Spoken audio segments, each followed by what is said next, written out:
I hate to break it to you, but you may be using too many reverbs in your mix and just making everything that much worse. There's a wrong way and a correct way, one that not only improves your workflow, but it just makes your mix that much less muddy. Let's take a look. Let me show you right here on the screen what beginner mixers are doing with reverb that create 3 major issues and then one big serious problem. So what they do is they say, hey, I've got like 20 tracks that all need reverb, and then they go to each individual channel and drop a reverb plugin on it. And each one of these may have different settings and even a different type of reverb entirely. Now, in solo, they may sound great, but in the context of the full mix, it's just this washed out, muddy thing full of frequency masking. Let's take a listen.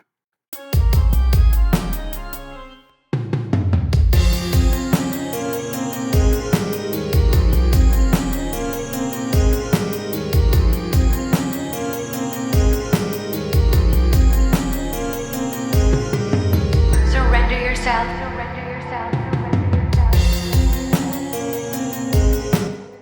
So this beginner mixer hears this problem and says, man, I'm going to have to hunt through all of these reverb plugins and hope for a miracle that I can find which one's causing the problem. So they start pecking around, twisting knobs, and generally what they do is they start turning down the wet volume.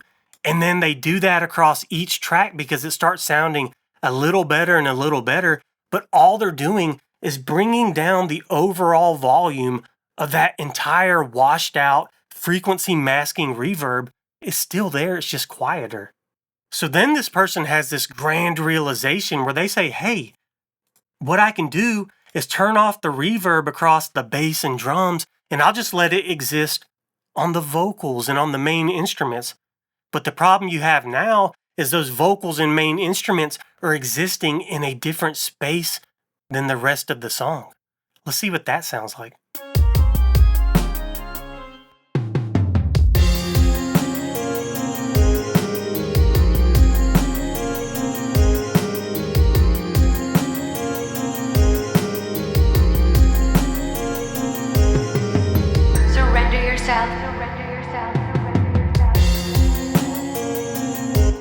It's certainly not wrong to have your bass and your drums more dry than everything else. That's fine. But the problem becomes, where's your glue if it's all completely dry? And the rest of your problems still remain with the existing reverb, which is, it's washed out, it's probably still muddy, and there's definitely frequency masking. So here's your 4 problems. The first one is, with all these different instances of reverb plugins, you're using way too much processing power, and you don't want to commit to them by bouncing them in place or freezing the effect because you know they suck. And 2, you've got to tweak several parameters across dozens of plugins to try to find out which one's causing the problem when it's all of them, and you're never going to get it right. You can't get it right when you're doing it wrong. And 3, having all of these different reverbs with different settings, let alone different types of reverbs, your mix is going to end up lacking coherence and cohesion. It's going to sound like all of these different tracks exist in different rooms, and it's like trying to lift them into the 4th dimension and putting them all together in the same space and dropping them back into the 3rd dimension. Whatever it looks like up here in this hyperspace, it's going to be a mess, and that's what it's going to sound like back here in reality. In 4, you can't EQ the reverbs themselves. You might have a high-pass filter, but you got to go in and deal with it on all of these.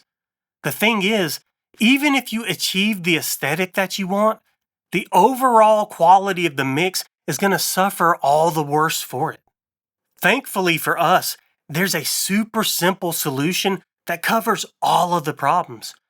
Instead of having 15 different reverbs, we're going to have one reverb on one auxiliary channel, and we'll create 15 sends that go over to that single reverb. Let me show you.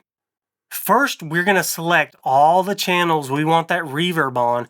We're going to deselect the one we don't, the drum bus. And then we're going to enable sends over to bus 1 where we're going to set this up. This is bus 1. The first thing we're going to do is slap on an EQ. Now you can see I've already done some stuff. The first thing is I've added a high pass filter all the way up to 270 Hertz because I don't want any frequency masking down in the bass, down in the low mids. I've also chosen, and you don't have to, but I've chosen to do a low pass filter to 10 kilohertz, which gives me a darker sounding reverb, which is what I feel like the song is calling for. And you can even step in and go ahead and notch out some space for your vocals if you want to. Now, after that, you can copy over the most representative version of your reverb and then get rid of it on all the other tracks. This is what I have here. Now, what I would tell you to do usually is run your wet all the way up, 100% wet, no dry, because it gives you only reverb in that effects bus. You're not going to get any more of the original tracks. Now, you'd probably do this individually and get them to taste.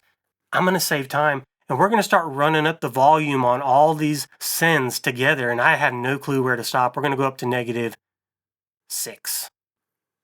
And let's just see what this sounds like now.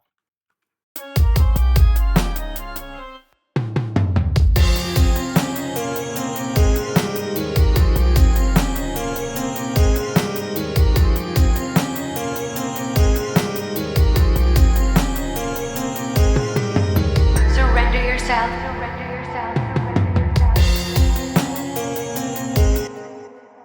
I tell you what I'm hearing. Coherence, cohesion, everything exists in the same room tastefully. I'm not hearing a bunch of frequency masking in the low end. I'm getting that dark reverb. What else? We're not eating up a bunch of CPU power by having a zillion reverb plugins. It's perfect. We can even isolate and just listen to that reverb by itself. Let's just check out a second of it.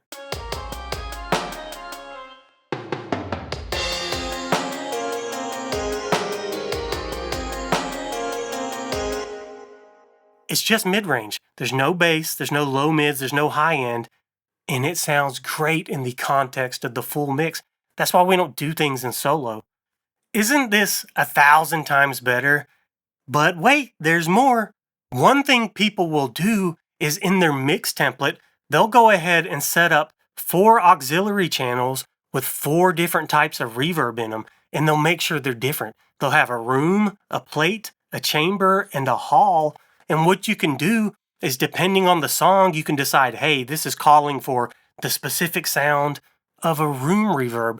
And you'll use that room reverb to establish the physical space that the mix lives in across all the tracks. And then you're free, if you want to pull in your plate reverb to create ear candy, to create some obviously noticeably different type of reverb on a reverb throw on a vocal that goes in right before the chorus. I don't know. But you get the point. And if you decide you're only going to use one of them, you just go ahead and delete the other 3, but they're ready to rock on every new mix project. You see how much better this is in terms of technical debt, busy work, mix cohesion, and especially frequency masking? For me personally, I tend to just use one single reverb across the whole mix. And if I want to create some ear candy like a reverb throw, I'll just automate the volume of that send on that specific track on that specific part. And if I want to break out of that room, I'll use a delay throw. But that delay will still exist in the same reverb space. And you can do whatever you want, but just realize, yeah, there's no rules in art, but there is a correct way to take care of the technical aspect of it. To create these reverb and delay throws, you're going to have to learn how to automate the send heading over to that effects bus. And you're likely going to want to automate volume on the track that's receiving the effect. And that's where you're going to encounter a huge problem. Because once you start automating volume on a track, you lose control of that track's fader. Now, I've got a video explaining this, how there's 4 possible solutions to this problem. And only one of them is not only actually satisfactory, but it's perfect.